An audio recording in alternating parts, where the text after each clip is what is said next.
दोस्तों, नॉर्मली क्या होता है कि जितने भी आप संत के पास जाते हैं या बड़े बड़े साधुओं के पास जाते हैं, ज्ञानी पुरुष के पास जाते हैं, तो सारे लोग उनसे ये उम्मीद रखते हैं कि ये एक स्टैंडर्ड फार्मूला बताएंगे, ये एक ऐसा तरीका बताएंगे जो तरीका सबके लिए लागू होता है। लेकिन वास्तविकता ये है कि सारे के सारे व्यक्ति हैं वो अपने आप में बिल्कुल यूनिक होते हैं। सारे के सारे व्यक्ति हैं अपने आप में बिल्कुल स्पेशल होते हैं, और जो एक नियम एक व्यक्ति के लिए लागू होता है, ये कोई जरूरी नहीं कि वही नियम दूसरे व्यक्ति के लिए भी लागू हो। तो इसी तरह की एक कहानी है, और ये कहानियाँ हैं श्री रामकृष्ण देव जी के घर के जीवन में घटी थी। इसी तरह की कहानी भगवान गौतम बुद्ध के जीवन में घटी थी। तो जो साबित करती है कि हर एक व्यक्ति के लिए मार्ग हैं, भिन्न भिन्न हो सकते हैं। यही कारण है कि जब आप गीता पढ़ते हैं तो जो श्री कृष्ण जी हैं, श्री कृष्ण जी अर्जुन के साथ भिन्न भिन्न मार्गों का उपयोग करते हैं। कभी वो कर्म मार्ग की बात करते हैं, कभी वो भक्ति मार्ग की बात करते हैं, तो कभी वो ज्ञान मार्ग की बात करते हैं।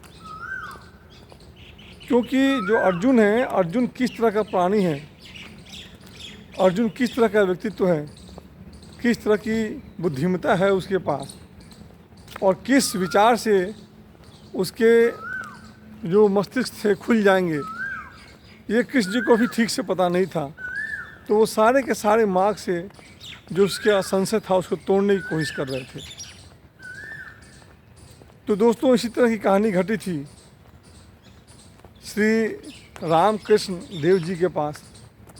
रामकृष्ण देव जी थे, वो हमेशा अपने शिष्यों को शिक्षा देते थे और कहते थे कि हम में तुम्हें खड़ग खम में घट घट व्यापे राम। ये जो परम तत्व है, माँ काली हैं, जो परम ब्रह्म है, ये सब जीव में, सब आत्मा में व्याप्त है। आप जहाँ भी ढूंढोगे वहाँ पे परम तत्व ही हैं। इसीलिए श्री रामकृष्ण देव जी बोला करते थे कि इस सृष्टि में हर एक व्यक्ति से प्रेम करो, हर एक आदमी से प्रेम का भाव रखो। श्री रामकृष्ण देव जी का जीवन, स्वयं का जीवन भी ऐसा था, क्योंकि श्री रामकृष्ण देव जी से जो भी मिलने आता था उसको ऐसा ही लगता था कि सबसे ज़्यादा प्रेम ये मुझी से करते हैं। क्योंकि रामकृष्ण परमहंस देव जी प्रेम भी सबको बिल्कुल एक ही भाव से करते थे और बहुत ज़्यादा करते थे। इस कारण से हर वो व्यक्ति जो श्री रामकृष्ण देव जी से मिलने आता था एक प्रेम का सागर पाता था। तो रामकृष्ण परमहंस देव जी अपने जीवन से, अपने आचार विचार से इसी तरह की प्रेरणा सबको देते थे।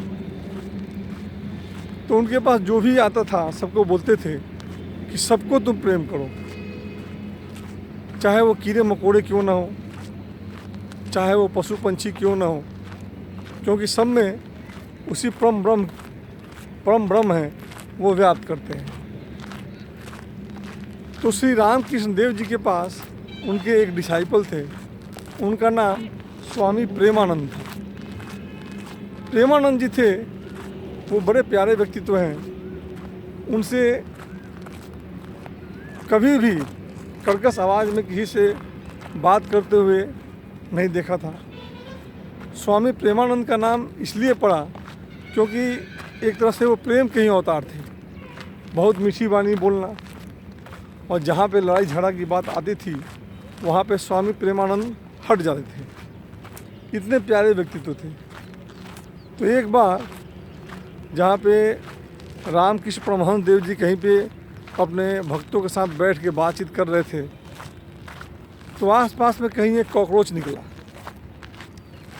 तो रामकृष्ण देव जी ने कहा स्वामी प्रेमानंद जी से कि जाओ इस कॉकरोच को मार के फेंक दो। तो प्रेमानंद जी थे वो गए और कॉकरोच को ले गए और बाहर छोड़ के आ गए।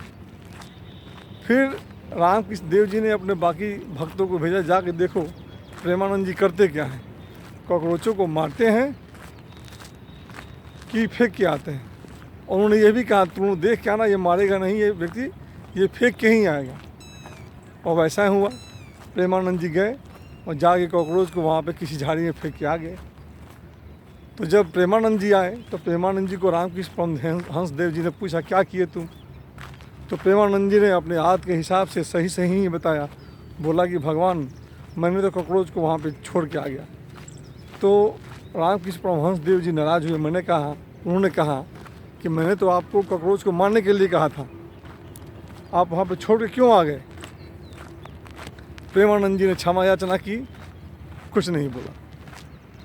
जब प्रेमानंद जी चले गए तो उनके बाकी भक्त थे, वो बोले कि गुरुदेव आप तो हमारे लिए और सबके लिए बोलते हो कि सबके साथ प्रेम का भाव रखो, आप बोलते हो कभी भी किसी की हिंसा न करो, और प्रेमानंद जी जो कि स्वयं ही अहिंसा के मूर्ति रूप हैं, आप इनके साथ ऐसा व्यवहार क्यों कर रहे हैं।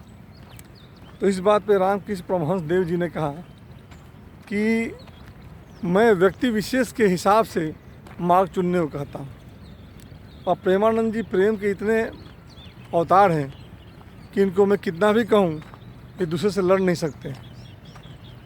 जीवन में अनेक घटनाएं घटती हैं जहाँ पे एक व्यक्ति को चाहे न चाहे लड़ना भी पड़ता है। आज स्वयं की रक्षा करने के लिए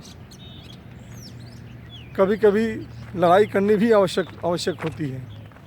तो उन्होंने प्रेमानंद जी के बारे में बताया। मैं इनको यही शिक्षा देना चाह रहा था कि कॉकरोच है, कॉकरोच विषैला प्राणी है, उसमें भगवान तो है लेकिन है ये विषैला प्राणी। तो यदि ये विषैला प्राणी है तो इसको वध करना भी जरूरी है। ये भगवान का प्रतिरूप है, लेकिन भगवान का प्रतिरूप आप भी हो। स्वयं की रक्षा करने के लिए आपको इस कॉकरोच को मारना भी जरूरी है। इसी कारण से मैंने स्वामी प्रेमानंद जी के साथ इस तरह का बर्ताव किया। तो दोस्तों आपने देखा कि जो एक गुरु होता है, गुरु अपने अनगिनत शिष्यों के साथ अलग अलग तरह के व्यवहार करता है।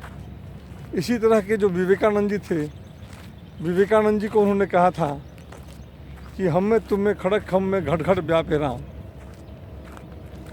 और विवेकानंद जी थे इस बात का मजाक उड़ाते हुए मक्खियों को मारकर बोला करते थे ओम मक्खी ब्रह्म नमः।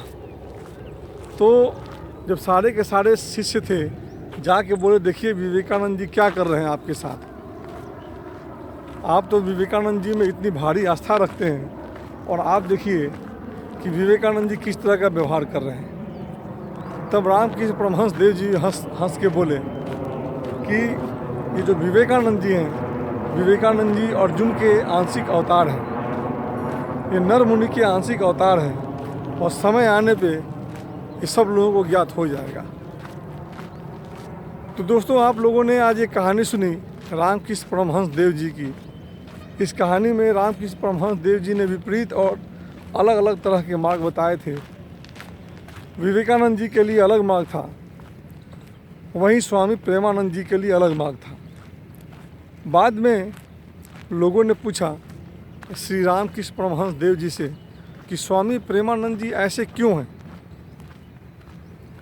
स्वामी प्रेमानंद जी हैं वो हमेशा इतना मीठा बोलते हैं, वो लगता ही नहीं है कि उनमें लड़ने की प्रवृत्ति है, उनमें संघर्ष करने की क्षमता है। वो सबसे बिल्कुल प्रेम का भाव रखते हैं, और जहाँ पे इस तरह की परिस्थितियाँ उत्पन्न भी होती हैं तो वहाँ से वो हट जाते हैं। तो इस तरह से क्यों है। अब रामकृष्ण परमहंस देव जी हैं, ये लोग परम ब्रह्म ज्ञानी व्यक्तित्व हैं, और ये लोग परम ब्रह्म से हमेशा इंटरेक्शन में रहते हैं। रामकृष्ण परमहंस देव जी के बारे में कहा जाता था कि वो हमेशा इस तरह के भाव में रहते थे कि इस दुनिया में और उस दुनिया के बीच में रहा करते थे, भाव दशा में रहते थे।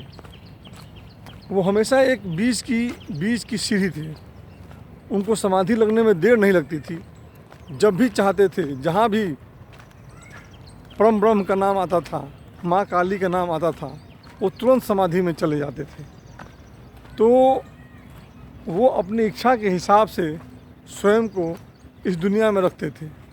तो इस तरह के व्यक्तित्व थे और परम ब्रह्म से उनका हमेशा सामना होता था।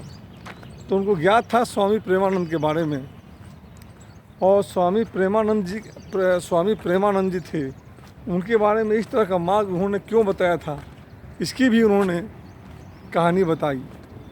उन्होंने कहा कि ये जो स्वामी प्रेमानंद जी हैं, ये श्री राधा के पार्शियल इनकारनेशन है, आंशिक अवतार है। तो जो श्री राधा हैं वो पार्शियल इनकारनेशन थी, आंशिक अवतार थी, और वो स्वामी प्रेमानंद जी के रूप में इस दुनिया में आई थी। इस कारण से वो कभी भी एग्रेसिव नहीं हो सकते थे।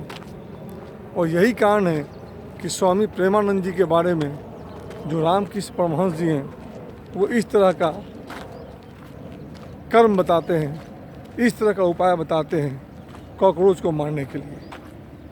तो दोस्तों, मैंने ये कहानी आप लोगों को बताई कि आपके जीवन में अनगिनत तरह की समस्याएं आती हैं, अनगिनत तरह के विपरीत परिस्थितियों का सामना करना पड़ता है। उस समय हम लोग भगवान को दोष देते हैं और कंप्लेन करते हैं कि हमारे साथ ही ऐसा क्यों।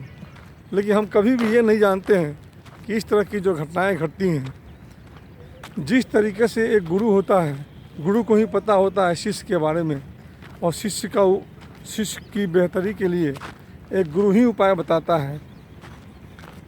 उसी तरीके से ये जो भगवान है, परम तत्व है, इसी को पता होता है कि किसी व्यक्ति के लिए किसी वस्तु का होना या ना होना, किसी चीज़ का होना या ना होना उसके लिए उपयोगी है कि नहीं।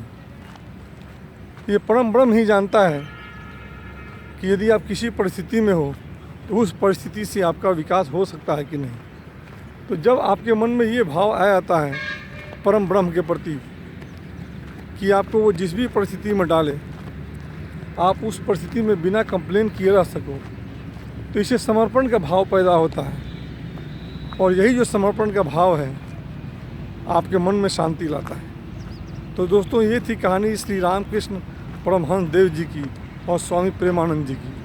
और आप लोगों ने इस कहानी को सुना, इस चीज़ के लिए मैं आप लोगों का धन्यवाद करता हूँ।